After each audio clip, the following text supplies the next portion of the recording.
Vamos reagir a um vídeo do... Vamos reagir aqui ao vídeo do canal Stax barra Gustavo Pinheiro. O nome, o canal tem 2 nomes, deve ser isso. Enfim, o título do vídeo é O Japonês que Surtou. Enfim, não faço a menor ideia do que se trata, mas deve ser algo... parece ser sobre algum caso aí, alguma parada meio sinistra que aconteceu no Japão, pelo que eu vi na capa.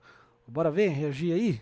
De um tempo pra cá eu comecei a trazer bastante vídeos de casos criminais asiáticos aqui pro canal. Por incrível que pareça, vocês curtiram bastante e pediram pra eu trazer o caso do Tomohiro Kato, que protagonizou o ataque de Akihabara. É um caso bizarro que junta diversos elementos que a gente já conhece, tipo de isolamento e tudo mais, que são fatores de ataques aqui no ocidente, porém esse caso mistura também a cultura do Japão. Enfim, deixa o like aí se vocês curtem esse estilo de vídeo, se inscreva se você for novo por aqui e antes da gente começar, vamos a uma palavrinha do nosso patrocinador. Galera, o vídeo é patrocinado pela Blaze. A Blaze é um lugar onde você tem diversos jogos pra...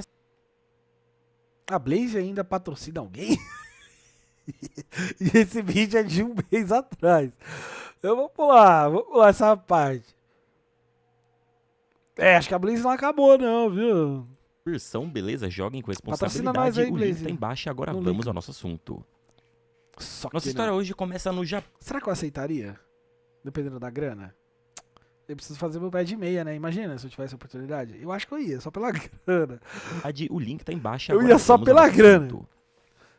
Nossa história hoje começa no Japão, mais especificamente em Aomori. Localizada na costa, ela é conhecida por exportar artigos às indústrias primárias, como agricultura e pescaria, e era nessa cidade que morava Tomohiro Kato, nascido em 28 de setembro de 82, junto com seu irmão mais novo, o Yuji. Seus pais sempre prezaram pelo sucesso dos 2 filhos, então trabalhavam duro pra isso e o resultado aparecia. Tomohiro era considerado um bom aluno na escola, não só tirando notas boas, mas também em outras atividades. Ele era muito bom em esportes e tudo mais, sendo considerado uma criança alegre, cheia de energia. Seu único defeito era ter o famoso pavio curto, se irritando facilmente com as coisas, mas a mesma facilidade em que se irritava, acabava se distraindo e esquecendo. Os seus pais começaram a colocar muita pressão em cima dos filhos pra ter ali os filhos perfeitos, e isso acabou pesando demais em Tomohiro e ele começou a ceder. Uma das coisas mais corriqueiras na casa dos garotos era que se um deles errasse qualquer coisa nas lições, sua mãe rasgava a página inteira e os forçava a refazer do zero, e várias outras coisas do tipo. E assim, por conta do seu pavio curto, Tomohiro não engolia essas atitudes e as brigas se tornaram cada vez mais frequentes. Tinham até dias que ele não voltava pra casa e ia pra casa de amigos passar a noite. E isso vinha muito da cultura japonesa de trabalho, que era o jeito que eles criavam os filhos, de maneira bem rígida. Afinal, o pai das crianças trabalhava nesse ritmo, chegando a ter... Isso tem mudado um pouco com a globalização? O Japão ainda... Se não era o mais, era um dos países com a taxa de suicídio maior, né? Por essas contas por causas de decepções digamos assim, decepções profissionais / estudantis. Tipo, a pessoa não, nossa, não vou ser nada na vida, a pessoa vai lá e se churrasca. Dizem que ele nem voltava pra casa pra dormir, ficando naqueles hotéis cápsulas próximos ao trabalho pra dar sequência no dia seguinte, deixando a responsabilidade de cuidar dos filhos quase que inteiramente com sua esposa. Isso resultou numa mãe esgotada que descontava todo o seu estresse nos filhos. Diversas vezes ela agrediu Tomohiro quando ele errava alguma coisa na lição de casa ou jogava sua comida no chão quando ele dizia que não gostou de algo. Tudo isso contribuiu para que ele crescesse dentro de um trauma.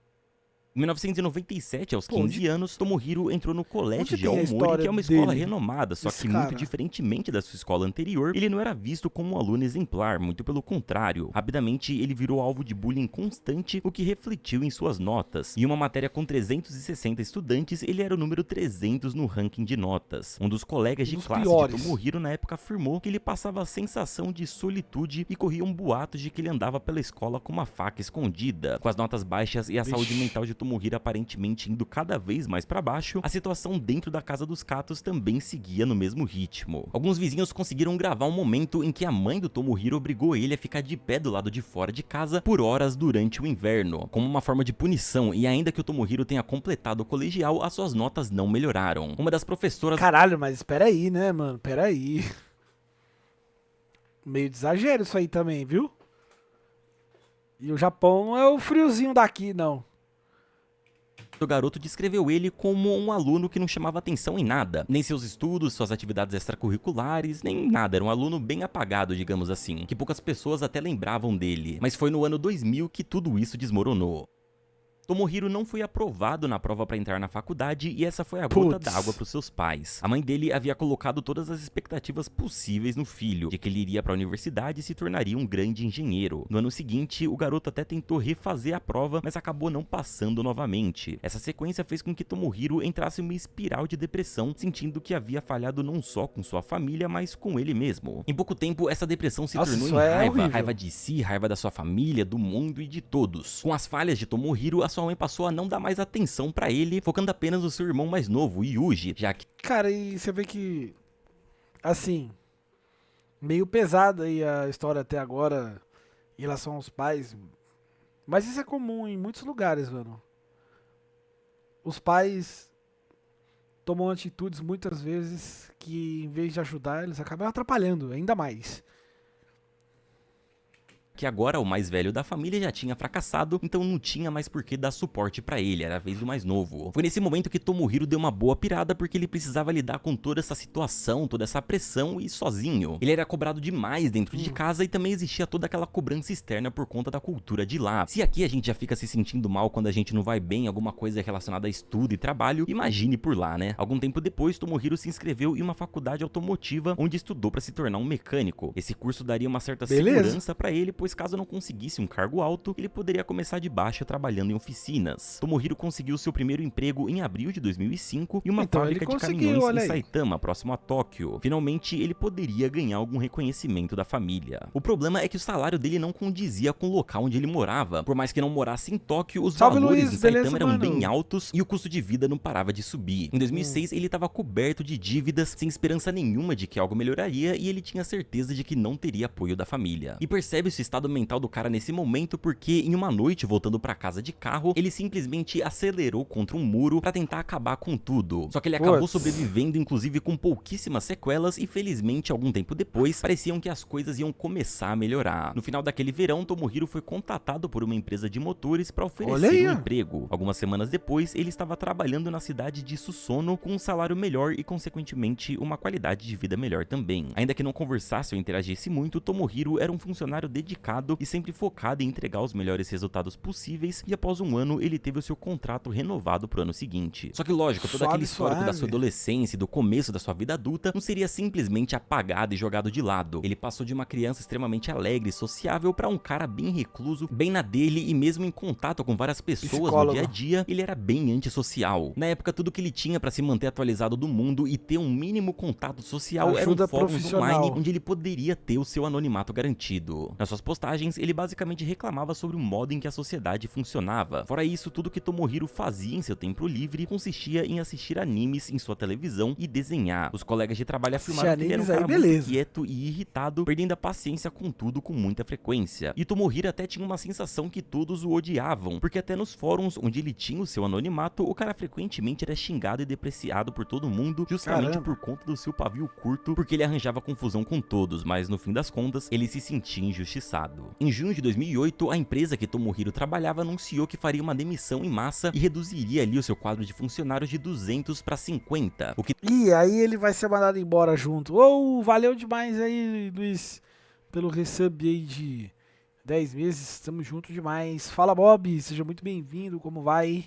Tudo bom? Deixou imediatamente o Tomohiro em choque. No dia 5 do mesmo mês, ele foi trabalhar e quando ele chegou lá, ele não viu o seu uniforme no seu armário. Nisso, ele já entrou numa espiral de desespero, achando que tava entre os 150 demitidos. E pensa, o cara que já não era dos mais estáveis tinha acabado de perder a única coisa que mantinha ele na linha. Ou pelo menos foi isso que ele interpretou no momento, já a gente chega lá. Enquanto batia a porta do seu armário de trabalho com toda a força, ele gritava contra os demais colegas, perguntando aonde estava o seu uniforme. Os colegas correram para falar com o chefe com medo do que o Tomohiro poderia fazer, mas quando voltaram pro local onde ele estava, ele havia desaparecido. Depois desse dia, o cara nunca mais voltou pro seu local de trabalho. A investigação depois encontrou esse post no fórum feito pelo Tomohiro. Não tenho nenhum amigo e não terei no futuro. Vou ser ignorado pois sou feio. Se eu tivesse uma namorada, eu não teria largado meu emprego, nem seria viciado em meu celular. Um homem com esperanças nunca entenderia isso. Eu sou menos importante que um lixo, pelo menos o lixo pode ser reciclado. Era como se agora Tomohiro tivesse desistido sentido de tentar Caralho. mudar sua realidade e tivesse atingido finalmente o fundo do poço. Na tarde do dia 6, Tomohiro foi até uma loja de armas onde comprou 6 adagas, um par de luva e bastões. Será que uma namorada resolveria esse problema dele? Eu tenho 99% de certeza de que não. Isso daí é um caso bem complicado. De traumas em cima de traumas. Na manhã seguinte, ele foi até Akihabara, em Tóquio. Akihabara é conhecida pelo seu fluxo grande de comércios legais e ilegais, e Tomohiro foi até o local. Cara, pausa pra falar de um bagulho totalmente nada a ver com o assunto do vídeo. Eu acho tão bonito as avenidas assim, cheio de luz e placas e publicidades, deixando tudo iluminado e colorido, mano. A gente vai na Avenida Paulista aqui em São Paulo, um bagulho tão feio, porque aqui tem uma porra de uma lei aqui em São Paulo que meio que é bem limitada a questão de publicidades e propagandas assim na rua, outdoor desse negócio. Mas, mano, eu acho que as coisas assim são tão mais bonitas, a cidade fica viva, fica bonita. Porra de lei merda essa de lei cidade limpa, velho. Olha como fica bonita. Imagina, pô, a Trox que é daqui de São Paulo, mano, imagina a Avenida Paulista assim, mano. A Avenida Paulista é mó bonita, sem porra nenhuma. Imagina se tivesse toda enfeitada. Eu gosto muito. Local para vender o seu computador. Com Enfim. esse dinheiro, ele alugou um caminhão afirmando que o usaria para fazer sua mudança. Acontece que Tomohiro estava a quilômetros de distância da sua casa e não pretendia fazer sua mudança tão cedo. Nas primeiras horas do dia 8 de junho, Tomohiro postou várias mensagens nos fóruns que participava. Vai chover, más notícias. Estou acostumado a fazer o papel de bonzinho. Todos são facilmente enganados. Sou incapaz de ter amigos? A hora chegou, vamos nessa. Parece que vou lutar contra a minha dor de cabeça. Que chuva terrível, mesmo que eu tenha preparado tudo perfeitamente. Em Kanagawa e descansando, as coisas estão indo bem no momento. Que horrível, será que vou chegar a tempo? Cheguei em Akihabara. É o dia do paraíso dos pedestres, não é? Só faltam alguns minutos. 48 minutos após essa última postagem, Tomohiro dirigiu-se até um cruzamento em Akihabara. Ele acelerou o máximo que pôde, rompendo um farol vermelho em direção a um grupo de pessoas que atravessavam as ruas, atingindo 5 pessoas em cheio. Como era domingo, algumas ruas de Akihabara estavam fechadas para carros e essa que ele estava era uma delas. A emergência foi acionada e eles entenderam que era apenas um acidente de carro, mas a Paulista aqui é igual, ela fecha também aos domingos. Infelizmente, era muito pior que isso. Tomohiro desceu do veículo e, empunhando suas armas brancas, começou a atacar todos que estavam por perto. Pois diferentemente do que a gente vê por aí em outros casos, esse ataque foi feito inteiramente com armas brancas e com o veículo. E a cena foi assustadora, as pessoas só viam de longe um caminhão, várias pessoas caídas e um cara gritando. Pô, assim, não sei se dá pra dizer menos mal, mas sei lá. O cara não tava com uma arma de fogo, né? Se ele tivesse com uma arma de fogo, talvez poderia ter sido muito pior. Esfaqueando todos ao seu redor. E o local tava muito cheio, então tinham muitas pessoas próximas. Segundos depois, Tomohiro correu do local em direção a um beco. Assim que ouviu a comoção, um policial que estava por perto foi até a cena e enquanto ia até o local, ele passou por Tomohiro, que fugia na direção contrária. O policial então suspeitou e imobilizou o cara, empunhando sua arma contra ele, o que fez com que Tomohiro imediatamente se rendesse. Isso possibilitou que finalmente o ataque tivesse um fim e Tomohiro fosse levado pela polícia. Mais de 17 ambulâncias foram enviadas para socorrer as vítimas, mas mesmo com todos os esforços, 5 das vítimas acabaram tendo uma parada cardíaca ainda na cena do crime. A princípio foi noticiado que apenas 2 pessoas teriam morrido no ataque, mas mais tarde foi confirmado que o número de vítimas subiu para 7. Dessas, 3 foram mortas pelo impacto do caminhão e outras 4 a facadas. Tomohiro admitiu o crime desde o princípio, ele sabia... Já vou falar aqui dessa história. Todos os envolvidos aí são vítimas. Inclusive ele. Claro que ele tem que pagar pelos atos que ele cometeu. Mas, dentre essa história, ele é tão vítima do próprio crime quanto as pessoas que ele atacou também.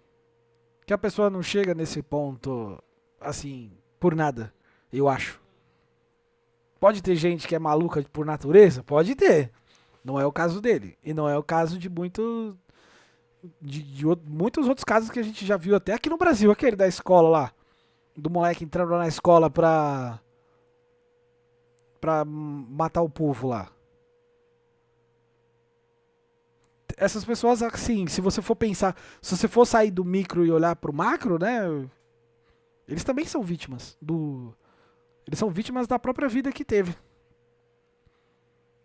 Sabia que não tinha saída, Da afinal própria ele havia criação. sido preso em flagrante e tinham câmeras por todas as partes. Ele foi muito claro sobre por que cometeu aquele crime. Segundo ele, o ódio que ele sentia por si mesmo e pelo que a vida o reservou foram os principais motivos. E aí soma toda a situação dele, né? O fato de não ter amigos, não ter a família e tudo mais. E aí perder o emprego foi a gota d'água. Porém, a empresa dele revelou depois do ataque que na verdade ele não tinha sido demitido, foi só um mal entendido. Pois é, Tomohiro contou que se sentia mal pelos ataques que recebia nos fóruns. E isso serviu como uma espécie de adubo para que o ódio que crescia dentro dele se fortalecesse cada vez mais. Ele disse aos policiais que fez aquilo para se libertar dessa raiva e se vingar de alguma forma do seu passado, também tentando trazer atenção para pessoas excluídas da sociedade. O caso chocou o Japão, trazendo até consequências econômicas para o país. O governo anunciou que a prática de fechar algumas ruas durante feriados e domingos seria suspensa até que eles tomassem medidas de segurança para garantir que isso não fosse acontecer novamente, e 3 eventos grandes de lançamentos da Konami foram cancelados por conta de toda essa situação. Eles não poderiam garantir a segurança do público.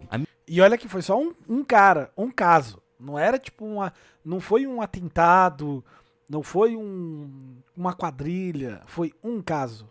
E acontecer uma vez, assim, tipo ali, foi suficiente para eles cancelarem tudo. Você vê como os caras são preocupados com a segurança no geral, né?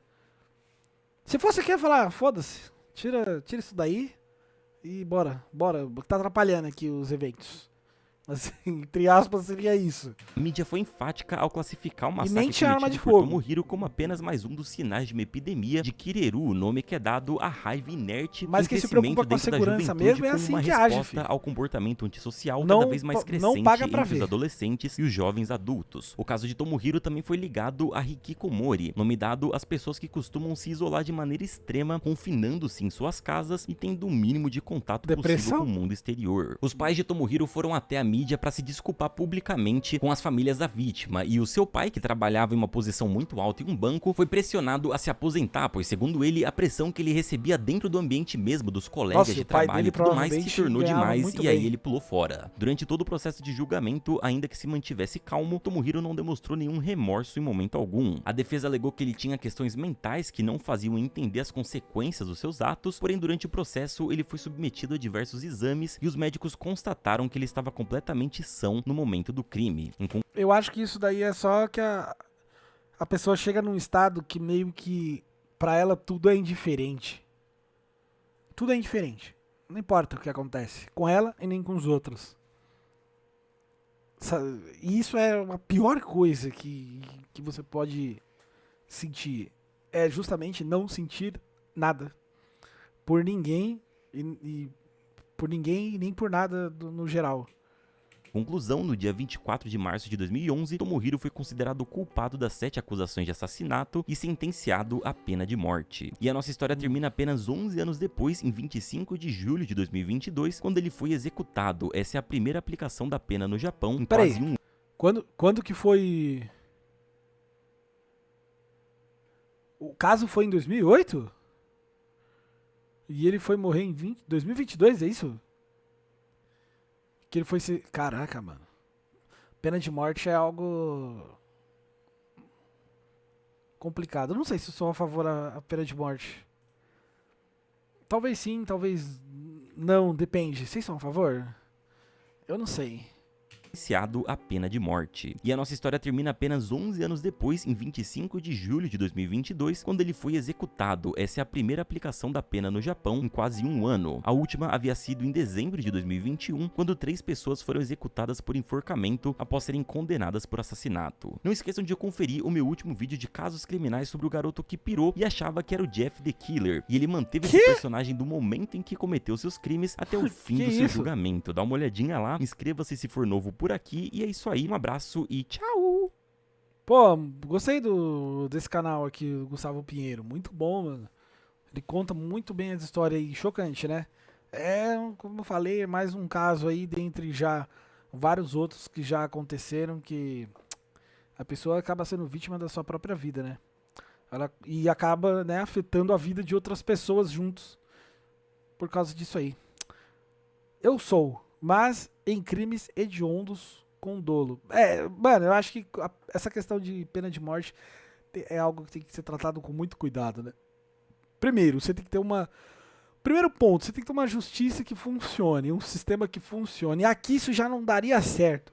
Então já parou por aí. Mas não sei.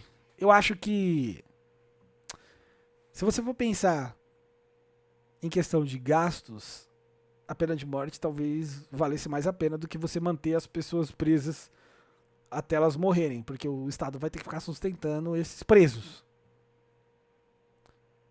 Só que em questão de punição, a pessoa ser executada, acabou.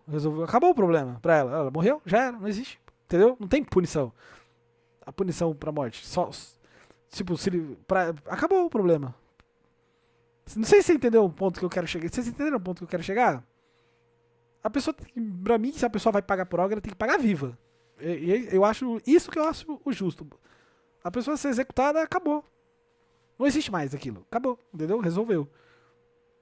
Não sei se vocês entenderam o que eu quis dizer. Mas é isso aí. Esse aí foi o react do Gustavo Pinheiro. Acabamos nossos reacts 2 aí por hoje.